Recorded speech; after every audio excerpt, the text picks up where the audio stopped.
a plataforma digital, né? Então, ele pode assinar a lição física e por um precinho um pouco mais de alguns reais, ele tem junto a lição digital, que ele pode acessar pelo smartphone, pelo tablet, pelo notebook, aonde ele estiver, ele pode acessar. Então, isso aí tem facilitado bastante essa turma que está nessa nova tecnologia, vamos dizer assim, né? Eu me lembro quando comecei o ministério, Álvaro também vai se lembrar, né? Que a gente dizia assim, vamos abrir a Bíblia em Salmo, né? 23, daí todo mundo fazia clá, clá, clá, clá, clá, barulho das folhas, né? E hoje, quando a gente diz, vamos abrir a Bíblia no Salmo 23, você vê um mexendo no celular, outro mexendo no tablet, ou no notebook, procurando a Bíblia digital ali para acompanhar, né? Eu digo que o neném de hoje já nasce com o chip na mamadeira, né? Então, nós temos que nos aperfeiçoar. E a Casa Publicadora está disponibilizando, até mesmo para adultos, quem faz a assinatura da lição física, por alguns reais a mais, tem a lição digital. Mas eu quero aproveitar, Mariana, para mandar um abraço aqui para todos os nossos irmãos da querida Associação Paulista Leste, onde trabalhamos juntos, você também trabalhou lá num setor, e eu trabalhei durante 7 anos na Paulista Leste, né? O pastor Álvaro está aí até hoje. Ele é um veterano da Paulista Leste. O Álvaro está há muito tempo aqui. Eu trabalho há 15 anos na Associação Paulista Leste. Olha aí, tá vendo? Trabalhei apenas 7, mas deixou saudades. Um povo querido aí de todas as igrejas, né? E eu não vou citar, porque senão posso omitir algumas que já abriram outros distritos e eu não vou me lembrar. Mas um abraço para todos os irmãos, milhares de irmãos da querida Associação Paulista Leste e também a sua administração, na pessoa do pastor Aguinaldo e todos os departamentais e colegas distritais. Mas eu quero mandar um abraço especial para algumas pessoas que foram contempladas com o nosso link pelo Zoom, tá bem? E estão aqui já dizendo que estão conectadas para ouvir o sermão através do Zoom da Vila Formosa.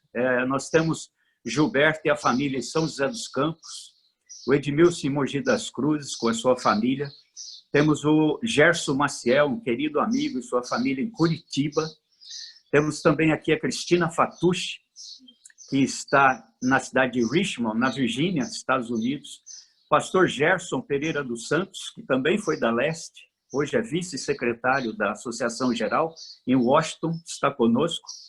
Temos também aqui o querido amigo Willy Lacerda e a sua família de Indaiatuba.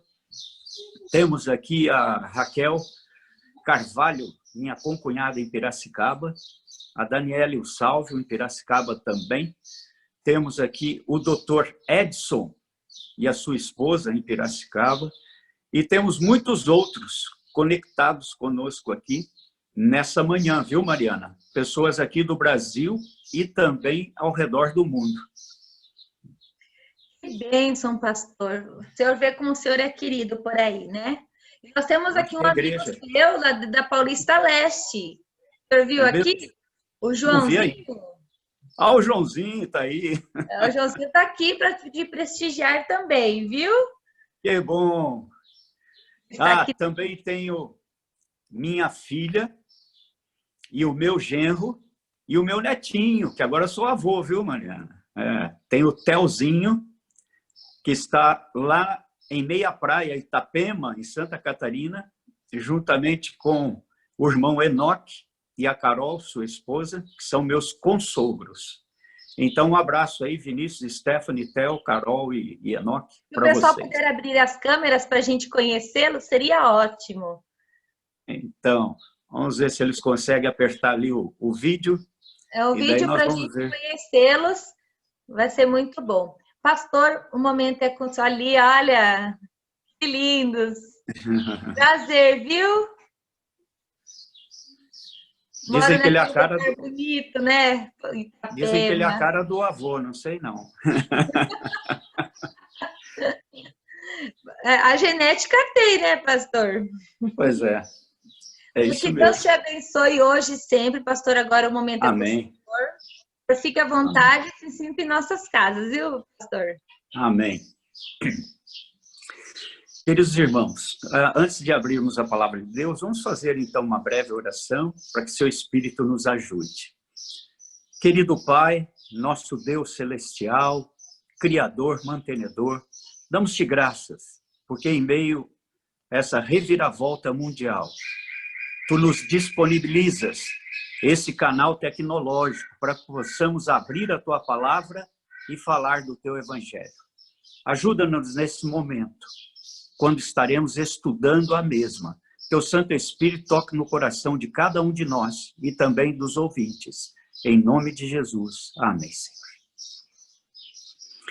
Muito bem, meus irmãos. Eu escolhi nessa manhã um salmo que, pelas pesquisas, não sei quanto isso aí pode ser acreditado ou não, mas dizem que é o Salmo das Mulheres.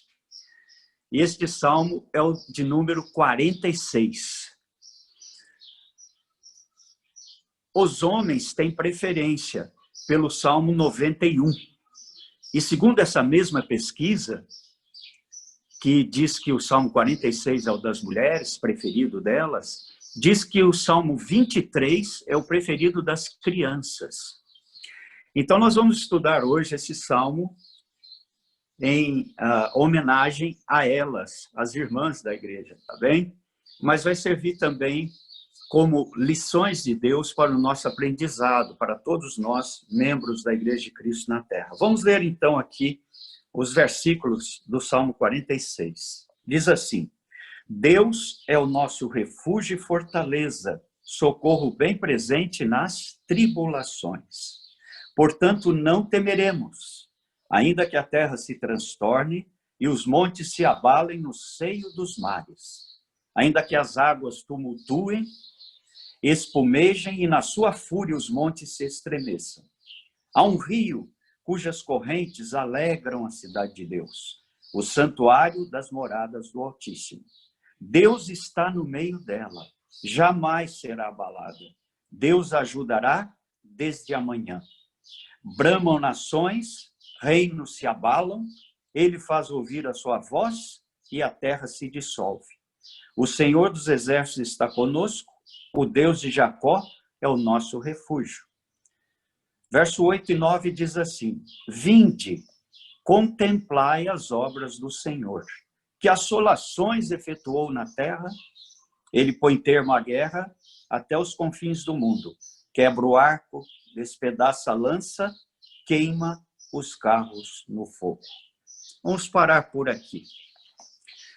Este salmo faz parte exatamente dos cânticos que eram elevados a Deus no santuário. A palavra salmos, no original psalmoi, quer dizer cânticos ou poesias. Portanto, os salmos eram cânticos em forma literária de poesias. Nós temos 150 salmos neste livro. Porém, Davi não escreveu todos eles.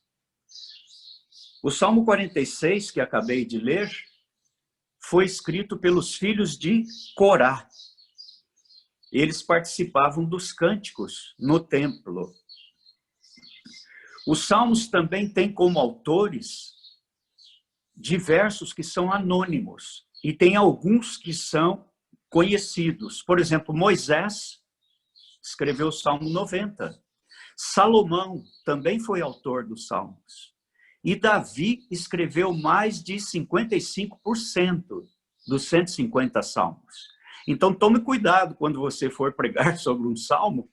Às vezes você vai abrir no Salmo 46 e diz: aqui nesse salmo, Davi escreveu que Deus é o nosso refúgio. E daí lá em cima está escrito Salmo dos filhos de Corá. Então não foi Davi o autor, tá certo? Dos 150 salmos, Davi teria escrito pelo menos de 8 a 80 salmos. Há muitos salmos que são anônimos. Nós não sabemos quem escreveu. Se Moisés escreveu um dos salmos, ele viveu no ano 1500 a.C. E alguns salmos datam do ano 600 a.C. Então, o livro dos salmos, veja você, para ser composto, ele levou de 900 anos a 1000 anos, pelo menos, esses 150 salmos. Quase um milênio para escrever todos esses cânticos que depois foram reunidos por Esdras e Neemias, quando eles alinharam os livros do Antigo Testamento e então se formou a Bíblia hebraica. Mas daí, pastor, o senhor disse que o livro de Salmos foi escrito em linguagem poética, mas eu não vejo poesia aqui nos Salmos, você pode estar pensando. Sabe por quê?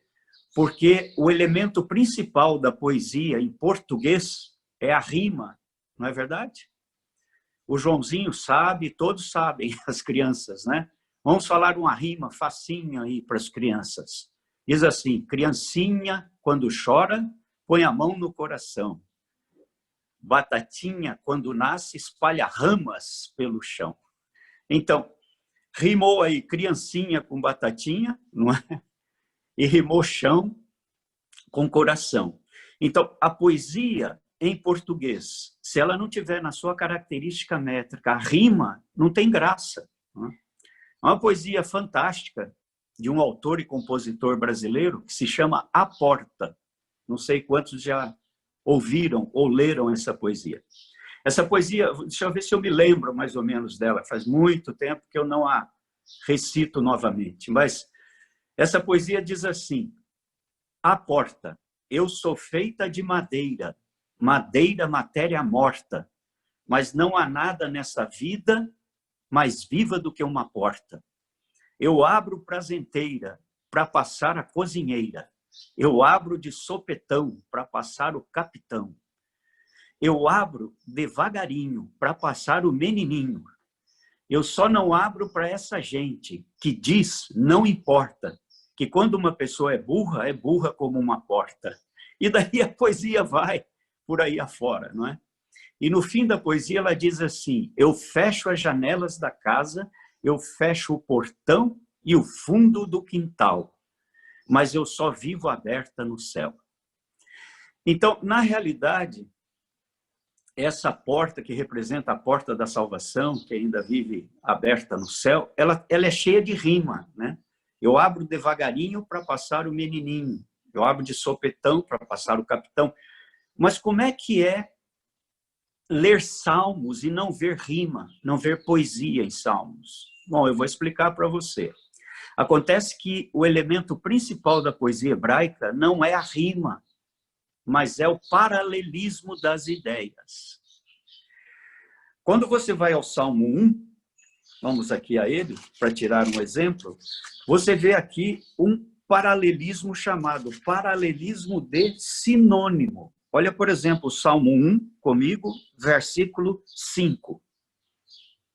Diz assim: por isso os perversos não prevalecerão no juízo, nem os pecadores na congregação dos justos. Isso é um paralelismo de ideia, é a característica métrica da poesia nos Salmos. Né? O que está dizendo aqui? Os perversos não prevalecerão no juízo, eles serão sentenciados à morte, e ao mesmo tempo os pecadores, que quer dizer perversos pecadores, na congregação dos justos, não herdarão o reino dos céus. Então aqui está uma poesia, um paralelismo de sinônimo, perversos e pecadores, juízo e congregação celestial. Agora, no versículo 6, logo em seguida, tem um paralelismo de contraste. Olha só: pois o Senhor conhece o caminho dos justos, mas o caminho dos ímpios perecerá. Isso é uma poesia, é um paralelismo de ideias contrastantes. Então você tem na poesia hebraica, no livro de Salmos, Jó, Provérbios, Eclesiastes, Lamentações de Jeremias e Cânticos dos Cânticos, são 6 livros poéticos da Bíblia, você tem esse tipo de poesia hebraica, que é o paralelismo das ideias, em sinônimo, por exemplo, filho meu, guarda os mandamentos de teu pai e não desprezes a lei de tua mãe. Isso é um paralelismo de sinônimo. Você tem também um outro, que é chamado paralelismo de contraste. O caminho do justo prosperará, mas o dos ímpios perecerá. Então, paralelismo, uma poesia de contraste. E tem também de sinônimo e construção. O Senhor olha desde os altos céus. Para quê? Para ver como andam os seus filhos sobre a terra. Né? Como maçãs de ouro em salvas de prata, é a palavra dita ao seu tempo. Veja, esse é um paralelismo de construção. Porque se o verso parasse aí, como maçãs de ouro em salvas de prata, que significado teria? Nenhum. Mas como maçãs de ouro em salvas de prata, é a palavra dita ao seu tempo. Então, isso é um paralelismo de construção. Bom, então o Salmo 46, que é o salmo para a nossa meditação nessa manhã, ele é feito desse paralelismo, de contraste, de sinônimo e de construção. E nós temos esse Salmo 46 em 3 partes. A primeira parte, que são os primeiros 3 versos, fala de um Deus de proteção e segurança. Em meio ao caos, em meio à tragédia, em meio às dificuldades, em meio a todas as coisas terríveis que acontecem em nossa vida e no mundo, Deus nos promete refúgio e proteção. A outra parte do Salmo, que é a segunda parte, versículos 4 em diante, mostra um Deus de intercessão por nós e um Deus que nos dá segurança através da intercessão de Cristo, o Rio da Vida. E a última parte do Salmo, ele fala sobre um Deus de ação. Olha que maravilha. Deus, o nosso Criador, não é somente um Deus que protege e nos dá segurança em meio às tragédias, em meio ao caos, às epidemias deste mundo, às pandemias, mas é um Deus que age por nós. Ele vai à nossa frente e intercede e age por nós. Então, vamos aqui às 3 partes desse salmo. A primeira parte, então, um Deus de proteção e um Deus que nos dá segurança. Deus é nosso refúgio e fortaleza. Quando? Em meio às tribulações e em meio às dificuldades. Portanto, nós não precisamos temer quando elas chegam à nossa vida, à nossa casa, à nossa família, porque Ele está aqui prometendo que Ele é refúgio, segurança e proteção. Ainda que, essa expressão do versículo 2, ainda que a terra se transtorne com terremotos, maremotos, tsunamis, etc. Né? Ainda que, e os montes se abalem e sejam até desmoronados a chegar aos rios e aos mares, Deus será o nosso refúgio e a nossa fortaleza. Note que aqui, Deus não está prometendo livrar-nos de todas as tribulações. Tampouco está prometendo livrar seus filhos de todos os problemas e dificuldades desse mundo. Mas Ele está dizendo que em meio a eles, Ele estaria nos dando segurança, proteção, estaria conosco. Lá no livro de Isaías, Deus prometeu ao seu povo e disse: Isaías, diga ao povo, quando passares pelos rios, eles não te submergirão. Quando passares pelo fogo, ele não te queimará, porque eu sou o teu Deus, que ando contigo e te sustento.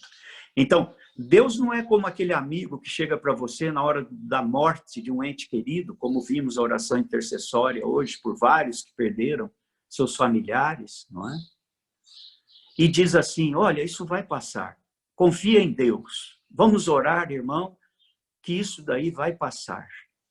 Tudo isso é muito importante, mas Deus não olha o sofrimento de fora para dentro e fica torcendo por nós, a fim de que nós passemos pelo sofrimento por nossas próprias forças. Mas Ele é alguém que está dentro do sofrimento com você, dentro do sofrimento comigo. Ele diz: quando passares pelo fogo, não te queimarás, porque eu estou junto com você. Quando passares pelas águas profundas dos rios, eles não te afogarão, nem submergirão, porque eu estarei com você. Então, Deus é um refúgio e fortaleza, não para nos livrar de todas as tribulações, problemas e dificuldades da vida, mas é alguém que está do lado de dentro do sofrimento, passando conosco em meio a ele. Isso nos fortalece, saber que Deus está junto conosco nesse momento de perda de familiares, de doenças, de pandemia. E é lógico, nós não estamos dizendo aqui que não há uma dor profunda hoje no mundo, com milhares e milhares de pessoas que perderam a vida por causa da Covid-19. Aqui mesmo na igreja em que eu frequento, também em Piracicaba, perdemos 2 irmãos queridos, um até da minha classe de escola sabatina, por questão da Covid-19, morreu em poucos dias. Eu tenho familiares que também, um ou outro foi acometido, mas graças a Deus foram livrados. Na Casa Publicadora Brasileira, Deus tem nos preservado. Em meio a 640 funcionários, somente 2 foram detectados com Covid-19, mas um depois testou negativo e o outro se recuperou completamente. Então, é lógico que existe a dor hoje da perda, não é? Existe hoje a dor da separação, existe também quantas pessoas que perderam o emprego por causa da questão de remanejamento financeiro nas empresas, quantos comércios foram fechados, quantas lojas e salões estão para alugar, quantas pessoas tiveram que mudar de cidade, quantas pessoas deixaram de ir à igreja e não veem seus irmãos amados, já faz vários meses. Ontem mesmo o pastor Gerson Pereira, estava conversando com ele, vice-secretário da Associação Geral, ele disse, eu estou há 7 meses, Márcio, sem poder viajar. 7 meses que eu cuido da Ásia e cuido do norte da África, como vice-secretário aqui da Associação Geral. E eu estou há 7 meses somente pelos meios digitais falando com eles. Não posso viajar, porque posso ser contaminado num desses voos e trazer a doença aqui para a Associação Geral, que seria um caos. Então, é lógico que o mundo hoje tem uma nova dinâmica, não é? Mas Deus está prometendo que Ele será nosso refúgio e fortaleza em meio a essas dores. Agora, não prometeu tirar as nossas dores. Um colega de ministério, pastor, estava com seu filho adolescente para ser operado no hospital. E então o médico chegou e disse, olha, nós vamos ter que dar uma anestesia geral em você. E essa anestesia tem que ser através daquela agulha mais grossa. E todos que já receberam essa anestesia, não é? Na coluna, sabe que é bem dolorido, não é? E então ele colocou o jovem na posição para receber a anestesia e meu colega pastor estava ali do lado desse jovem, né? Desse adolescente, seu filho. E de repente chegou a enfermeira com aquela vasilha de aço inox e a seringa grande para ser injetada ali, né? E então o filho olhou para o pai olhou para o filho como sentindo que ele já estava prevendo a dor. E a enfermeira quis tranquilizar o adolescente e disse assim, olha, não vai doer nada não, fique tranquilo, não vai doer. E o garoto, como que não acreditando naquilo, segurou a mão do seu pai, não é? E disse, pai, é verdade, não vai doer? E o meu colega, então, pegou na mão do seu filho, segurou bem firme e disse assim, olha, vai doer sim, vai doer. Mas faz o seguinte, aqui está a minha mão. Se doer muito, você aperte muito, tá certo? E se doer pouco, você não precisa apertar tanto a minha mão. Assim é Deus conosco, não é? Deus estende a sua mão para cada um de nós, em meio às dificuldades, em meio ao fogo, à aflição da vida, as inundações, os problemas. E ele diz, meu filho, aqui está a minha mão. Faz o seguinte, se doer muito na sua vida, aperte firme a minha mão. Eu estou aqui para conduzir você. Então, Deus é esse Deus de refúgio, de fortaleza em meio às tribulações, mas não nos prometeu que nós não teríamos nenhuma provação ou dificuldades. Jesus disse, aquele que quiser seguir-me, tome a sua cruz e siga-me. Ele não prometeu um mar de rosas, mas ele prometeu que estaria conosco, ajudando a carregar a cruz das dificuldades da vida. A segunda parte desse salmo é uma parte de intercessão divina e de salvação. Está no versículo 4 e 5. Diz assim, há um rio cujas correntes alegram a cidade de Deus. Deus está no meio dela, jamais será abalada. Deus ajudará desde manhã. Bom, as cidades antigas, olha que curioso, elas eram cercadas normalmente por muros em todo o seu redor. E quando o inimigo queria atacar uma cidade, conquistá-la, o que eles faziam? Eles se acampavam ao redor dos muros da cidade do lado de fora. E então as pessoas que estavam lá dentro da cidade, eles tinham um problema. Enquanto eles tinham alimento e água, eles podiam, na realidade, estar seguros ali. E o inimigo podia acampar lá dentro quanto quiser, acampar lá fora quanto quisesse, porque lá dentro havia segurança, havia víveres alimentícios e água. Então não havia problema. Mas quando o alimento estava para acabar, eles tinham que se render, porque acabava, não é, a sua segurança. Eles não tinham mais o que comer e não tinham mais o que beber. A água também havia acabado. Então, eles se rendiam ao inimigo. Mas tinha uma diferença, que é o que diz aqui o verso 4. Há um rio cujas correntes alegram a cidade de Deus. Então, a cidade que tinha um rio, veja, dentro, que cortava a cidade, de um lado para outro, não tinha que temer o inimigo. Ele podia acampar lá fora quanto quisesse. Eles não se rendiam. Por quê? Porque o rio trazia vida à cidade. Ele fertilizava as margens, o povo plantava nas margens do rio, pegava a água daquele rio cristalino para beber e para suas necessidades. O inimigo podia ficar acampado quanto fosse. Eles não precisavam se render. Eles tinham vida, porque eles tinham um rio dentro da cidade. Jesus é o rio da vida do cristão. Ele é o rio que descedenta com as suas águas celestiais as nossas tragédias, a nossa vida, que inunda a nossa alma e que nos dá segurança. Satanás pode acampar quanto for ao nosso redor. Enquanto tivermos Cristo como rio da vida, não precisamos temer. Lá em João, capítulo 7, Jesus mesmo disse: eu sou a água da vida. Quem beber dessa água, rios fluirão da sua vida. Então, Jesus é o rio da água da vida eterna. E quem tem Cristo dentro de si, pode dele fluir águas de salvação para aqueles que ainda não conhecem a Jesus Cristo. Portanto, se Cristo está em sua vida, se Ele está em minha vida, mesmo em meio a todas essas dificuldades, a esse caos que estamos vivendo hoje no mundo, Ele nos dá segurança, Ele nos dá proteção.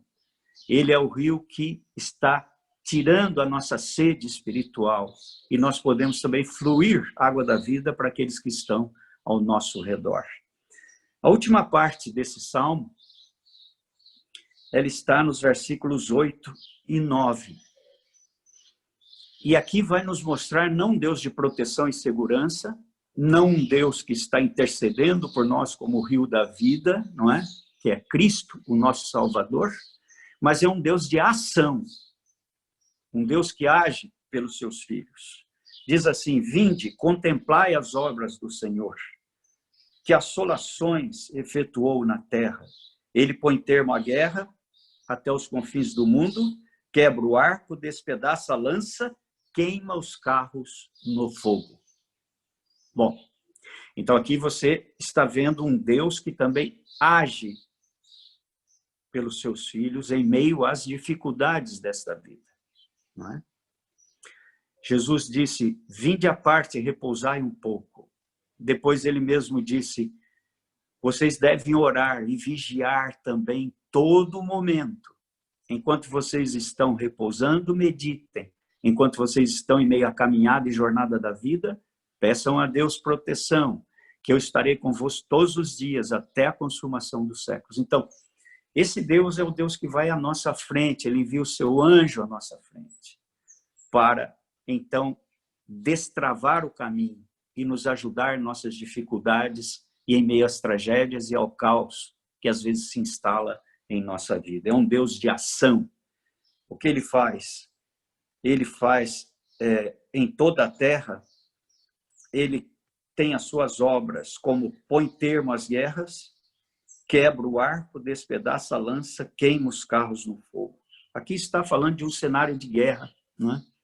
Quando Deus está conosco em meio a essa batalha, ele vai destruindo as armas, os dardos inflamados do inimigo, as flechas do inimigo, a espada do inimigo, os carros do inimigo em meio à batalha. Deus destrói e ele põe termo à guerra. Há uma experiência bastante interessante da Agência Espacial Norte-Americana, chamada NASA, em 1975.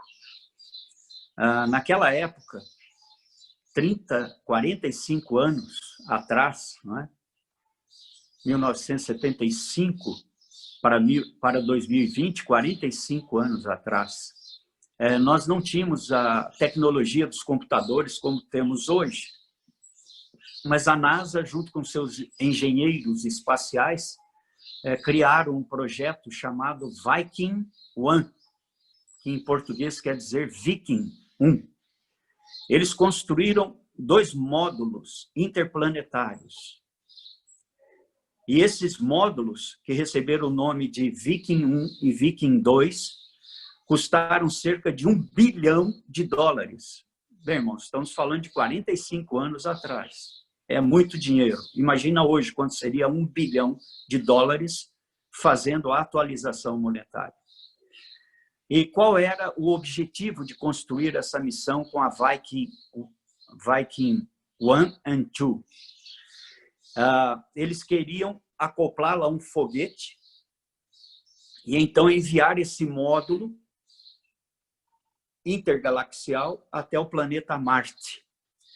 O foguete iria fazer a força de propulsão até uma certa altura do espaço infinito e depois, então, esse módulo intergaláctico ele se desacoplaria da nave-mãe e seguiria a viagem sozinho, comandada por ondas de computador até o planeta Marte. A viagem estimada era de 11 meses e a distância a ser percorrida entre Cabo Canaveral, na Flórida, base da NASA, lá na América do Norte, até o planeta Marte, 360 milhões de quilômetros. Agora, um detalhe, seria uma nave intergalaxial não tripulada, somente comandada pelos computadores da NASA em 1975. Bom, no dia exato, lá naquele ano, a Viking 1 foi posicionada sobre o foguete e foi lançada de Cabo Canaveral, na Flórida, rumo a Marte. Depois de uma certa distância, ela desacoplou-se do foguete e seguiu sozinho, em forma de uma grande aranha metálica, seguiu até o planeta Marte por mais 10 meses e meio. E no dia exato, ela entrou na órbita que os engenheiros físicos haviam calculado e ela desceu, abrindo um paraquedas de 18 metros de diâmetro sobre o planeta vermelho. Viajou 360 milhões de quilômetros durante 11 meses sem ser tripulada por astronautas. Era madrugada, todos abriram champanhe em Cabo Canaveral, na Flórida, na base da NASA, e estavam agora comemorando, alta madrugada, 3, 4 horas da manhã, a façanha do primeiro módulo terrestre a chegar no planeta vermelho. O objetivo e a missão da Viking 1 era recolher amostras do solo marciano, tirar fotografias ao girar ao redor do planeta vermelho e depois retornar à Terra. Mas aconteceu um detalhe. Enquanto o braço de escavação estava removendo amostras do planeta vermelho, sabe o que aconteceu? Ele enguiçou, emperrou. Não ia nem para frente e nem para trás. E todos aqueles que estavam festejando na NASA, tomando champanhe e brindando o sucesso, agora estavam pálidos, atônitos, porque o projeto de $1 bilhão tinha ido realmente para o espaço. Se ela não conseguisse tirar as fotos, recolher a amostra e voltar para a Terra, seria um monte de ferro enferrujado lá no planeta vermelho que seria consumido e corroído pelo tempo. E eles teriam perdido todo esse dinheiro. Mas eles foram acordar o engenheiro-chefe da missão, que nessa alta madrugada estava dormindo, cansado em sua casa. E eles trouxeram o engenheiro-chefe, e ele entrou numa grande sala, que havia aquela tela verde ainda, antes dos computadores 386, 486, havia aquela tela verdinha. Os que são mais antigos vão lembrar daqueles computadores antigos com essa tela verdinha, que não tinha quase resolução. Uma tela enorme na parede, ali do Centro Espacial em Cabo Canaveral, na Flórida, da NASA, e ele começou a digitar no teclado umas equações físicas e matemáticas toda diferente. E ele pegava um papel, rascunhava umas equações com raiz quadrada, x elevado à terceira potência, dividida por isso, e não sei o que, não sei o que lá. E ele lançou todos aqueles cálculos no teclado que apareceram naquela enorme tela verde. E todos ficaram ali ansiosos. O que será que vai acontecer? E o impossível aconteceu. A 360 milhões de quilômetros da Terra, o braço da Viking 1, lá em Marte, começou a movimentar novamente e a recolher amostras do solo marciano. A missão foi um sucesso. Ela acabou, então, de tirar suas fotos, ficou lá vários meses e depois retornou à Terra com todas aquelas amostras. Bem, aqui está dizendo que o nosso Deus é um Deus que quebra o arco, despedaça a lança e queima os carros no fogo. Mas o versículo 10 diz: aquietai-vos e sabei que eu sou Deus. Sou exaltado entre as nações, sou exaltado na terra. O Deus de Jacó está conosco, o Senhor dos exércitos, e o Deus de Jacó é o nosso refúgio. Meus amigos, se os homens podem, e essa é a lição final que tiramos aqui da nossa meditação nessa manhã, se os homens podem, mediante cálculos físicos e matemáticos, e através de construções humanas, consertar uma nave e um módulo espacial a 360 milhões de quilômetros da Terra, não poderia Deus ajudar os nossos problemas e dificuldades? Foi Ele quem deu inteligência a esses homens. Será que Deus não poderia ajudar você em seu luto? Ajudar você com seu filho que está em meio às drogas? Ajudar você em meio ao esposo que perdeu o emprego? Ajudar você em meio às lutas da vida com seu filho adolescente? Ajudar você em sua fé para que você cresça nos momentos de turbulência, nos momentos de adversidades? Lógico que sim. Porque aqui no versículo 10, no original, a palavra aquietai-vos e sabei que eu sou Deus, está a palavra tranquilizai-vos, do verbo tranquilizar. Tranquilizai-vos e sabei que eu sou Deus. Portanto, o Deus de Jacó, nosso refúgio, a nossa fortaleza. Jesus está conosco como o rio da vida. Em Isaías 59, versículo 1, quero deixar como nossa meditação nessa manhã. Isaías 59, versículo 1. O profeta, falando ao povo de Israel, que estava também em meio ao caos e à dificuldade, ele se referiu da seguinte maneira: eis que a Senhor não está encolhida para que não possa salvar, nem o seu ouvido surdo para não poder ouvir. Portanto, o braço do Senhor não está emperrado, a mão do Senhor não está fechada, não está encolhida, como o defeito da Viking 1 lá em Marte, que precisou ser consertado por homens. Deus está sempre com a sua mão estendida para os seus filhos, seu braço estendido para amparar seus filhos. Que Deus te abençoe nessa manhã. Que você se lembre que Deus de Jacó é o nosso refúgio, fortaleza, socorro bem presente nas tribulações. É a minha oração e o meu desejo para todos nós, em meio a essa pandemia, em meio às dores, às dificuldades financeiras, dificuldades humanas, dificuldades familiares que você está passando, Lembre-se que a mão do Senhor não está encolhida, o seu braço não está emperrado para que não possa nos ajudar. Se os homens podem fazer e realizar façanhas impossíveis, como foi o conserto de uma nave a 360 milhões de quilômetros, muito mais pode fazer Deus com os problemas e dificuldades que temos em nossa vida. Deus nos abençoe. Vamos orar? Querido Deus e Pai, damos-te graças nessa manhã pelo teu amor. Damos-te graças também pela tua misericórdia. Damos-te graças, Senhor, porque tu és um Deus atento às nossas necessidades. Tu nos socorre, nos protege, mas tu és também um Deus de ação. Um Deus que intervém em nossos problemas, que nos fortalece e que nos mostra a direção a seguir, dando-nos forças para continuarmos a nossa carreira, a nossa caminhada neste mundo.